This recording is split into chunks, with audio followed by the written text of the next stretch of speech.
You see, yeah, I'm about to give y'all the game right here. How this thing work now?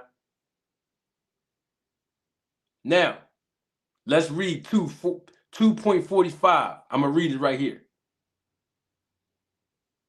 WBC representatives at WBC bouts.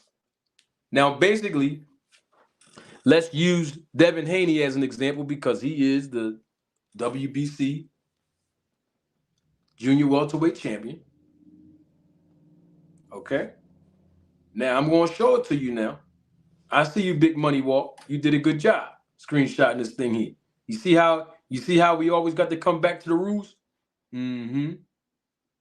Now, let me read it to y'all so y'all can understand when I tell y'all, like I just told y'all a few moments ago, that there are fees and financial obligations that the promoters are responsible for with the sanctioning bodies. Okay? Way before a punch is even thrown inside of the ring, way before the event even takes place. Check this out. And this is only for when the promoter is promoting a WBC champion. I'm going to read it to you. Here we go. 2.45 WBC representatives at WBC bouts. Here we go. The WBC supervisor shall be seated at the local commission's table so that he may reasonably supervise and tally the scoring of the judges after every round, and to be able to perform his other responsibilities. The president of the WBC must also be seated at the commission's table against the ring. The promoter, listen now, hear me good, y'all. What's up, band up? Classes in session. The promoter of any WBC sanctioned contest is also specifically obligated to arrange for or provide tickets for up to 5 numbered ringside seats to accommodate additional WBC officials and executives in the technical zone, or if not available, immediately adjacent to the ring. Okay? What that means, in layman's terms, is that the president of the WBC, who we already know who the president is, right? Jose Sulaiman's son Mauricio, and the WBC supervisor, plus an additional 5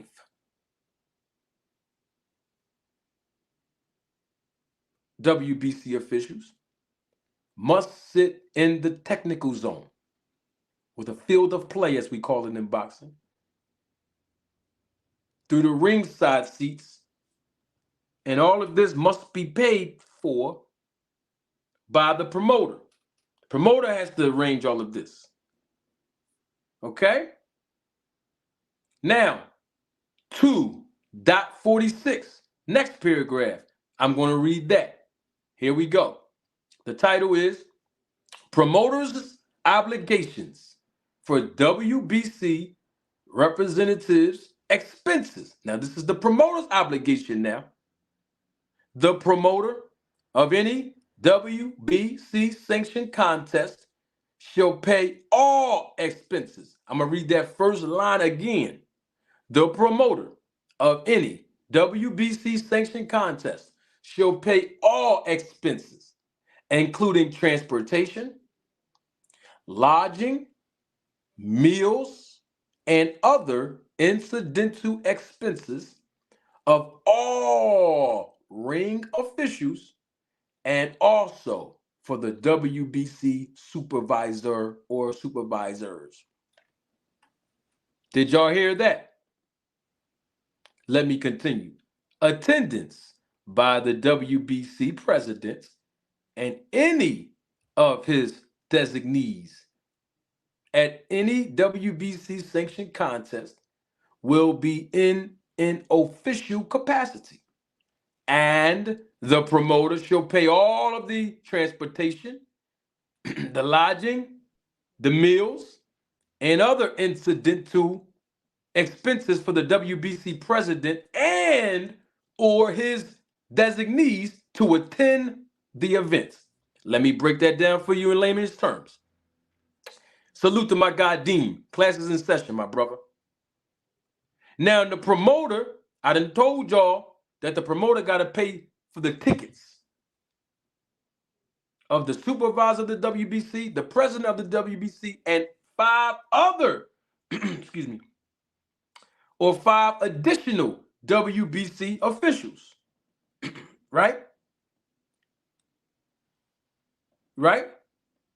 That's one right. That they got to accommodate that. You know it's not free to sit nowhere in them seats ringside.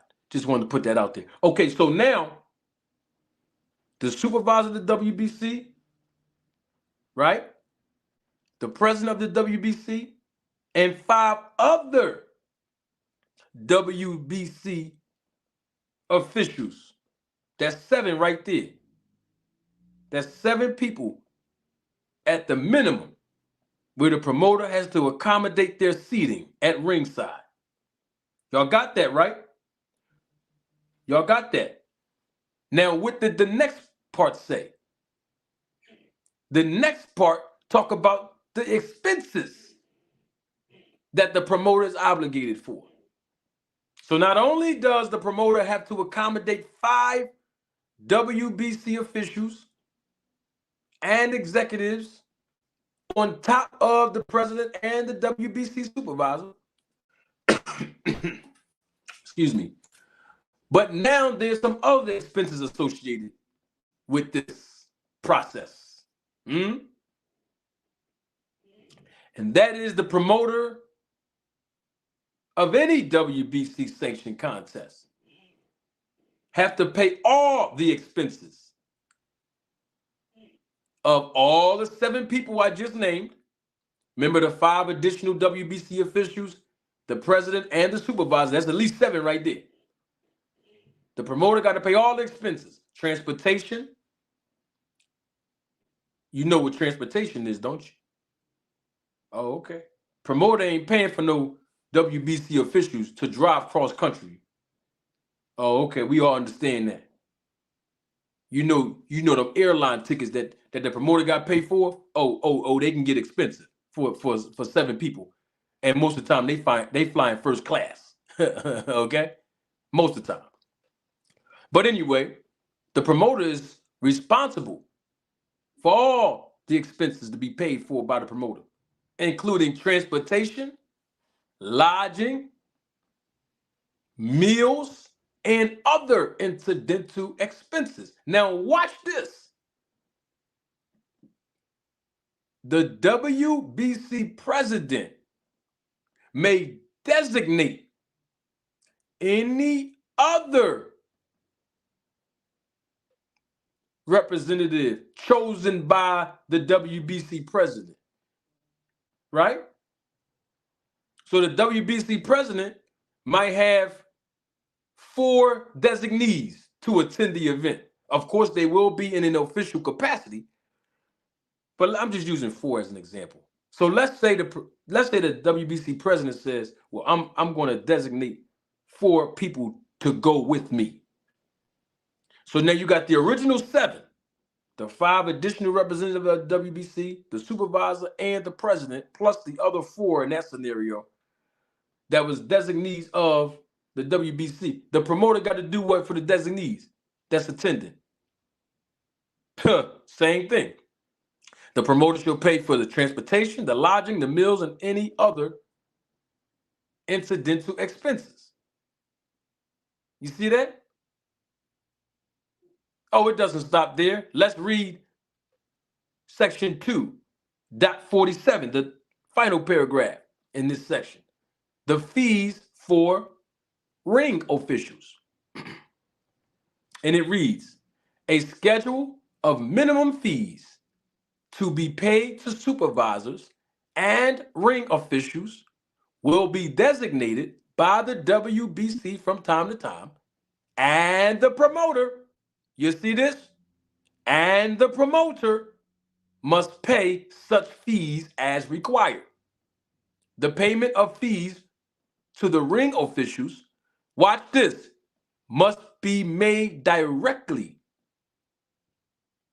by the WBC supervisor or by the local boxing commission under his supervision. So not only do the promoter have to pay for the expenses, including transportation, lodging, meals, and other incidental expenses, for 5 additional WBC officials, the president, the supervisor, and also any designees that the WBC president include on top of that. And the promoter has to pay for the designees' expenses, transportation, lodging, meals, and other incidental expenses. Not only that, for the ring officials. Well, who are the ring officials? Well, you have a timekeeper, you have a referee, you have the 3 judges, right? Y'all got that, right? Y'all had, and all of them represent the athletic commission. But you also have, with the ring officials representing the WBC, you have the inspectors who work hand in hand with the athletic commission, officials as well. Oh, all the officials getting paid. Oh, nobody's working for free. Okay? The ringside physician that represents the athletic commission. Oh, yeah. Everybody's getting paid. Let me take this off your screen so y'all can see my face when I talk. All of those fees are paid by the promoter. I'm gonna let all that process for about 20 seconds for y'all. All right, 20 seconds is up. We don't have that much time. So if that is the case, I'm about to illustrate my point and bring it home. If that is the case, and that's just for the WBC rules. I didn't even pull up the WBA, the WBO, the IBF, the IBO. I didn't even pull their rules up.